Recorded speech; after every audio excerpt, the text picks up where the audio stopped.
thank you so much for coming for today's presentation. We have a special speaker today, and we truly appreciate Erica coming and speaking about patient experience. It is a great treat for us how to care for the patients who are going through surgeries and be more compassionate to them. So it is kind of a great, a lot of nurses have asked for this in service. And today we had an opportunity to have Erica to speak to us. Her director is here, Deanne, as well. So please give your full attention to this presentation and welcome Erica. Hi. I'm gonna stand because it feels weird sitting down. Don't know why, but it just does. Hi.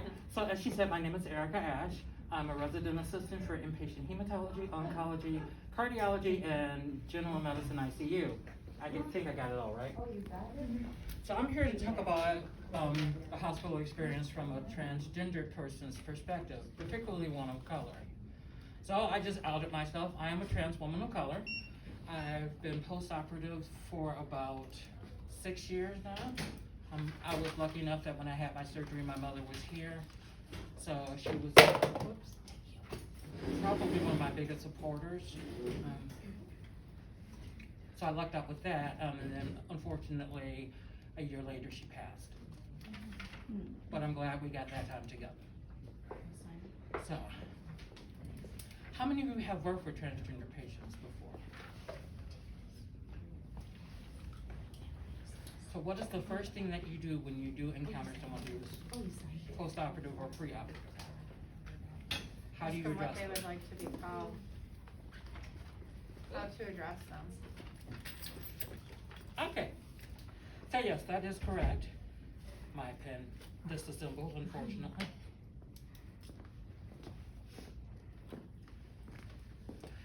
I'll tell you a little bit about my experience here, which wasn't as positive as I wanted it to be. But this is coming from someone who actually works here. So I had probably been a clerk on 6B when it was GI for about 3 years. I then moved on to CSR. I was working on one of the units that I was uncovering. And I'll never forget this day because the doctor was Brian Nipp. And he said to me, Erica, you don't look so good. And I remember asking him, why are there 3 of you? And then I woke up in the emergency room. My sugar was about 700. I hadn't been diagnosed as diabetic yet. And I was on oxygen. What woke me up was the nurse who was trying to get blood gases, and well, she was basically using my arm like a pin cushion. The first nurse I encountered, she came in, we were talking. She was getting a little bit of history from me regarding if I had been diabetic before or not, you know, the usual. So she starts going through my chart. And she disappeared for a moment. I thought, that's odd. Then she came back with the Bible and was telling me that I was a sin against God and man, and how she wanted to pray for my sinful soul. Well, that didn't work well for me. So I requested a different nurse. She came in, she read my chart, she left for a moment, she came back with the Bible. Now the first thing I was thinking was, where are they getting all these Bibles? Because I can't even get one on the floor for one of our patients. But like 2 separate nurses come in with 2 of them. I was like, can I keep these? The church nurse was like, really? I was like, yeah, I can't get them on the floor. And then I got this wonderful nurse from DMC, African American woman. She came in, we were talking and stuff, and I was like, okay, before we even start, this has been my experience. How do you feel about trans people? She looked at me, she goes, oh girl, please, I'm from Detroit. I've treated trans patients most of my career. I was like, oh, okay. And then she bounced my arm and said, there we go. And she got the ABGs. But one of the things that, for me, that was difficult in A, admitting that I needed help and being treated, was the fact that as a trans woman, I'm used to, I don't really want to say negative, but those experiences with those 2 nurses were not uncommon. it took a lot for me to actually go to a clinic just to say I need a physician, just because I wasn't sure what the reception was going to be. From my perspective, I've dealt most of my life with negativity surrounding my gender identity. I came out when I was probably 12. I transitioned when I was 15. At that point, my parents couldn't handle it, so I was removed from the situation and living on my own from, I would say, 15 up until now. But eventually, my parents and I worked around it, and we developed a wonderful relationship. But a lot of times, those transgender patients do have situations like that. 9 times out of 10, they're thrown out of their homes, they're living on the streets, they're doing sex work to survive. So when you encounter them in the hospital, it takes a lot for them to get there. And they're going to be hostile. So it's not you. It's just that from all the life experiences that they've had to develop this hard shell. So unfortunately, you come in the middle of that and you get attacked like, Pearl Harbor. But it really isn't you. It's just that all of the negative experiences that they've had build up and build up and build up, and you just get to that point where you're just, I can't take anymore. So the first thing that you should do is address them by whatever pronouns that they feel comfortable using. Make them feel that they're safe. That is probably the most important thing, is that they need to feel safe, because they don't have that. And that's the most important thing that you can do for your trans patient. I can't begin to tell you just how much my perspective changed when that DMC nurse came in. And she just made me feel like a human being. Not this thing or creature that you see on Jerry Springer.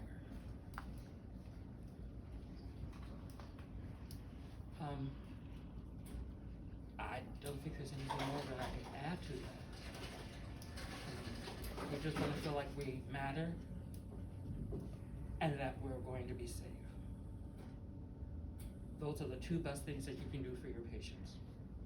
No matter what gender identity, sexual identity, race, religious background, I think that's something that we all want. I think right now I'm going to open it up to questions. And I'm going to tell you this, you have carte blanche to ask me any type of question you want. It doesn't matter if you think it's inappropriate or not, go for it. What's the best way to handle it as a staff member if you make a mistake? If you use the wrong pronoun and you make a mistake and it upsets your patient? Apologize. I mean, what they really want to know is that you heard them. Mm-hmm. So the best thing you can do is acknowledge that you made the mistake and then correct it then. That way they know that you see them. Mm-hmm. That we all make mistakes. My mother, before she passed, would call me every one of my brothers and sisters' names. Not that it was gendered, not that she was being gender conscious or anything, it was just that, she had 7 children. Right. So. I do that, I have 2. I know, yeah. All mothers do that. I So know. I have a question for you. Now, what is the process that you had to go through before all the exchange happens? So, I don't know if any of you remember me or not, but I was 506 pounds. I'm now 245. But one of the things that I had to do, they make you go through at least 2 years of therapy. You have to live at least a year in your preferred gender. Name change. It's a lot. I also, in addition, had the weight loss issue, so I had to work on that as well, and I had the gastric bypass here, in fact, and even that is involved because they want you involved in therapy for at least a year, and they want you to actively work on losing weight for at least a year before they even consider doing the surgery. So yeah, there's a lot that's involved in going through the process of transitioning, as well as meeting with a makeup and hairstylist and someone to help you with clothing choices. You don't want to see me that first year. It was like a cross between Tina Turner and Madonna. It wasn't cute. It might have been cute. I'm a blingy girl too. Okay, I have white blonde hair, black eyebrows, and red lipstick. Because I was obsessed with the film, what was it? Who's That Girl? Oh, yeah. Yeah. So yeah, no, it wasn't. So, how long ago did you transition? So I came out in age 12. About 15 when I was in high school was when I got to the point where it was either die or live my life. So I decided to live my life. So you had already, like, emotionally and probably maybe the way you presented to the world started looking female by then? Yes or no? I am very blessed with genetics. Okay. Even if we were to look at pictures of me as a child, I've always appeared feminine. So I never went through that rough masculine phase of muscles, beard, mustache. Okay. So how old were you when you? I mean, what year was it? Did you do it here at U of M? Oh yes, I did it here. Okay. So it was 2014, 2015. Okay. I know you came out at age 12, but what age did you identify as a woman? Oh, the first time I mentioned something, I was 5 to my parents. And then after 3 exorcisms, they discovered that, you know, it wasn't going to change. And then Yeah. 2 more here at the hospital by those lovely nurses. Well, I you can't know, even imagine doing that. No. I can't imagine doing that to somebody. unfortunately, my experience as a clerk when I first started here in 2000 was exceptionally negative. I had a nurse manager at the time tell me that I was an abomination of nature, and she actively went after me for 2.5 years. Seriously? So, Oh my gosh. I'm not unfamiliar with that type of negative reaction. So, I wasn't as upset when it happened in the ER as I could have been, just because I've already been through this experience.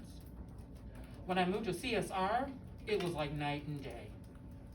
I had a management team that was completely supportive of who I am and my identity, and that probably helped a great deal in dealing with the nurses in the ER, because by that point I'd been with CSR and I knew what it was like to be supported. So, as opposed to reacting angrily or violently, I was still able to stand up for myself and say, hey, I deserve better than this. Unfortunately, most trans people aren't in that position mentally. That's why I go throughout the hospital and I meet with the nursing staff. I will talk with the patients themselves. I'll be a liaison between them and the staff, so that they have a better experience than I did. So it's better now with your coworkers? Um, I just feel like it should be. I have an amazing team that I work with right now, the other RAs, not to mention my amazing manager over there. You can't tell me anything. I walk around like, what? Because I do have that support. So, I mean, I am really blessed to have the team that I have right now and the management staff that I do, because they are very supportive. When did you testify with Congress? What was that about? So they approached the Gender Services Program about healthcare disparities within the trans community, particularly women and men of color. And they asked me to go along and speak with them, so we went to DC. That was terrifying. Oh my gosh, what year was this? It was 2018. Okay. So it was right before everything shut down, a year Wow. later. It was the best time I've had. It was the most terrifying time I had. AOC is scary. She looks at you directly in your eye like that, Yeah. and she commands respect. Mm. Thank goodness the orange blob wasn't there, but Oh gosh. oh, did I say that? What was it? What did you say? She said AOC. No, she said the AOC. Oh. Yes. But she's actually really nice too as well. So they just wanted to hear people's experiences and, okay. And I talked a little bit about why trans people of color are less likely than even Caucasian trans people to seek out medical help. Because there is that huge stigma. Yeah. And they have been abused both mentally and physically by medical staff as well. Is there a certain connection that you have with your masculine name compared to your feminine? Because there's a trans person that has came through a few times and I've taken care of her, and you know, we've talked about things, and she told me how she picked her name, and I asked, well, you know, what was your masculine name? And she's just like, you know, I don't like to talk about it. Or is that just something maybe with her childhood that she went through that she don't want to recollect, or should I not even ask that question? I wouldn't even ask that question. Okay. Well, she was more open about Yeah. like a lot of stuff, so I would, you know, Right. having a conversation. It's referred to in the community as dead naming, Okay, the name that you were forced to have okay, that doesn't associate with who you are. And there's a lot of pain associated with that name. okay, I don't mind sharing mine just because I've been through so much therapy and worked through all of those issues. I just added an A to my name. okay, I mean, my original dead name is Eric Eugene Watson. And that name is associated with a lot of negativity and pain. I'm a survivor of both incest, physical, and emotional abuse. okay. So when I hear that name, that's what I associate it with. And that's most likely what happens with those trans patients, is that when they hear that dead name or quote unquote male or female name, that's what they're associating it with. Okay, For me, when I became Erica, it was a rebirth. When I had surgery, that was another rebirth. So, yeah, they just don't like to be reminded of the past. But I feel that, you know, in order to go forward, you all have to remember the past as well, so you can learn from it. So that's why I didn't mind sharing mine. So I just wanna ask a question, like, from the perspective of our unit, when you woke up in recovery and when you were in pre-op and whatnot, did the nurses here, did we nurses in this area take good care of you? Oh yeah, you were fantastic. Were we appropriate, were we nice, Mhm. were we kind? Appropriate, nice, kind. I couldn't have asked for better nursing. In fact, it was my nurse who actually told me before my doctor did, because unfortunately with the vaginoplasty, one of the things that can happen is they can nick your rectum. And that's what happened with me. And I woke up in an intense amount of pain. And it wasn't the type of pain that I was expecting. The kitty cat was fine, that's what I call it. But lying on my backside was the most incredible pain I've ever experienced. It overrode the pain of the kitty cat. So, and it was actually my nurse who told me what happened, not my surgeon. He told me 4 hours later. Because I'm not used to pain meds, I don't like them at all. And you couldn't stop me hitting that button. And fortunately, the nurse who was here knew that and was like, okay, you're asking for an intense amount of pain pills. I know that for a fact you don't like to take them. It's even in your chart, what's going on. And I was describing this pain. She was like, did they not tell you what happened? I was like, okay, that's not a good way to start this conversation. She's like, yeah, they unfortunately nicked your rectum. And I'm like, oh, that explains the pain. She's like, yeah, I've already paid them for bigger doses. I'm like, okay. But no, the staff here was better than I expected, and I couldn't have had a better team. So thank you. Yes, we just wanna make sure that we're being all we can be as far as respectful to everybody who comes through. And I feel like my teammates are very good people. Along with Even the nurses who didn't know me treated me exceptionally well. Along with a new name, do you also pick a new birthday? Now, No. you're allowed to change your name. Once you've had the surgery, they'll change your sex marker. But you keep everything else. I had the same driver's license number. I had the same birthday, same social security number. That's a process in itself because now you have to go through all these departments and have everything changed.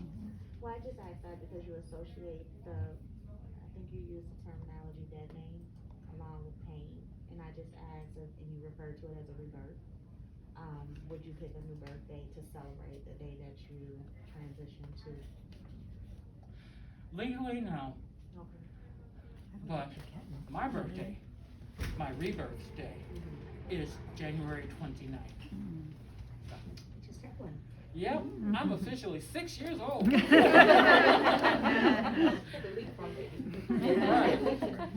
And don't think I don't demand a separate party for that as well, and gifts. Because I do. Do you have to take any medications after doing the surgery, like continuation of it, or you don't need to do that anymore? Estrogen, Specific, okay, estrogen. which I recently had to go off of until we find an alternative, because unfortunately the estrogen causes blood clots in my lungs. So I'm either doing the patch or the injections. I'm going more for the patch as well. I don't really want to inject myself with anything else. I already do the Victoza for my diabetes, so. And I'm lucky that I didn't have to use Lovenox. I'm on the Eliquis. So. Just curious, Ms. Erica, do you guys also have to have mastectomy? I mean. Breast enhancements? Imaging, mammogram, I mean. Oh, yes, I do. Yeah. Everyone on my father's side has died of some type of cancer. My mother's side lives until forever. But because I do have that history, I do get mammograms. But without the history, is that needed? Is that required? It would depend on the patient's age. Oh. Thank you. So you mentioned that the trans patients might be, appear hostile or whatever. All the trans patients I've ever encountered have been very, very nice, very, That's good. I'm easy glad to hear that. patients. Very, I haven't seen that. Unfortunately, I have seen it, and I've had Have you? to come in and assist with the situations on the floors. Oh, really? Yes. Yeah. But do you see them after they've had surgery? At all stages. Oh, okay. Yeah. Yeah, pre-op. Well, I'm glad to hear that. I think as we progress, and you hear more and more about trans people in the media, that things are starting to change for the better. Mm-hmm. I mean, the more we normalize who we are, the better off everyone is. I was on 4B and they treated me like gold, so. Yeah. So Erica, have you ever had a Filipino nurse take care of you? Oh, I know what you're gonna say. I've had a couple. Okay, so like, we kinda, as a Filipino, we kinda tend to be confused with our pronouns. So if I take care of a patient, I say, please forgive me ahead of time. Cause like, I'm so confused with my pronoun most of the time. Right. And if I call you a different pronoun, I don't mean anything. So then like, as we go through assessment and conversation, I would sometimes slip. And then the patient would laugh. And I said, oh, I think I made a mistake, right? The Asians, yeah, that's very, very common. I'm My very, daughter-in-law like, does that. yeah. Yeah, they get the Yeah. pronouns, he and she. Mhm. But you go in and you explain that, Right. and that is perfect. Oh, thank you. So. And then like I said, oh, sorry. It's okay, my sister who's 67, I was having dinner with her, and it just was like, oh boy, please. And she was like, you know what I mean? I was like, What did she say? What did she say? oh boy, please. Oh, oh. I was like, you have known me for literally 38 years.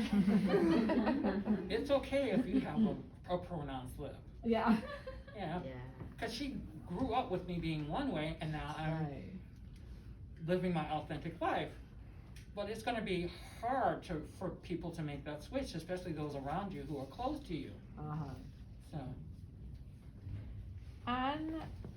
When does your name change officially get to be changed in the system? Like when we print out stickers,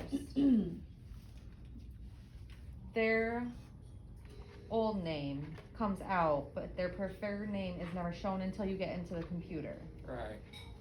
So I think we have difficulty here, because some patients see their stickers and they're like, that is not my name. Unless they've had a legal name change, unfortunately, that's going to happen. Got it, okay. And I can say from that perspective too, working in my experience is the insurance. So if it comes back as a certain name, then what they identify, and it's not changed in the registration or the patient's chart, insurance could decline that on a technical denial. So until got it's it. legal, Mhm. and we understand, the patient's perspective, but also in their best interest, we don't want them to get declined their insurance, whatever, encounter they have here. So that's usually why too. Got it. I had had a legal name change. I had changed all my information with my social security number, my driver's license. So when I hired in here, I had my legal name of Erica Ashe. So there was no issue there. Got it, okay. Now, how long did you say you had to live as the opposite before surgery? You have to live, At least a year to 2 years. so how do you do that before surgery? So before you even have surgery, you have to. You literally have to start dressing as the gender that you identify as. Once you pick that name, you go only by that name.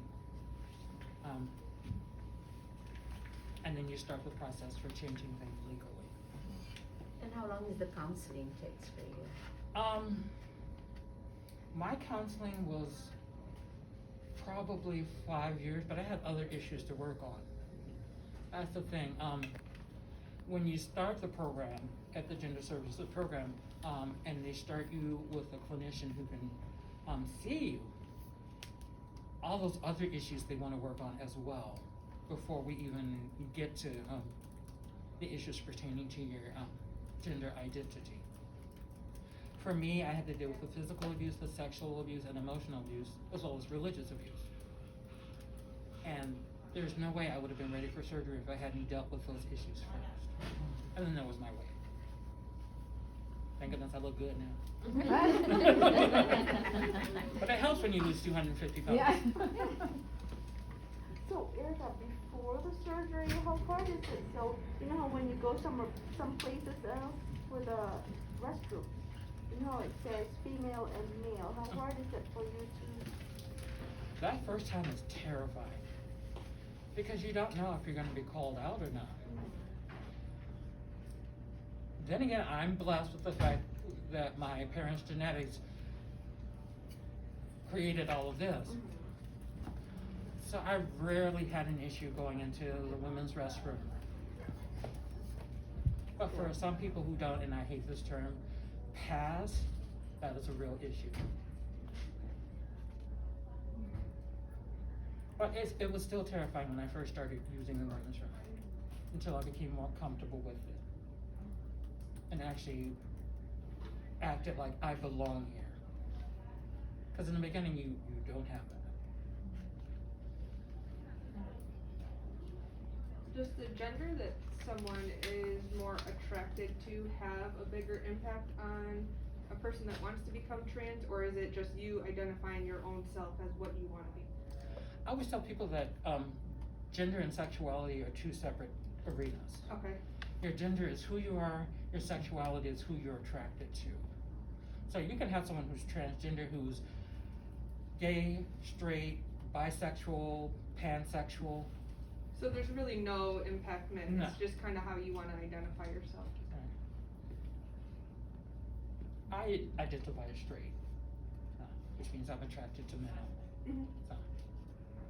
So, yeah, it really didn't impact who I was. Okay. But that's a good question, so thank you. Yeah. Any more questions? Yes, Cindy, you wanna help me?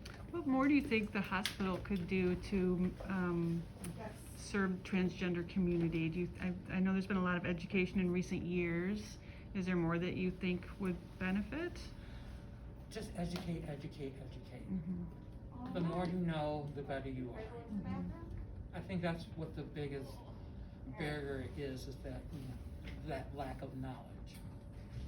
So the more you know, the better you are to treat your patients, the more comfortable they feel coming to you and coming to this institution and getting the help that they need. Because there's a lot of things that they have to deal with medically, like the complications of hormonal therapy are real. You're basically going through a second puberty.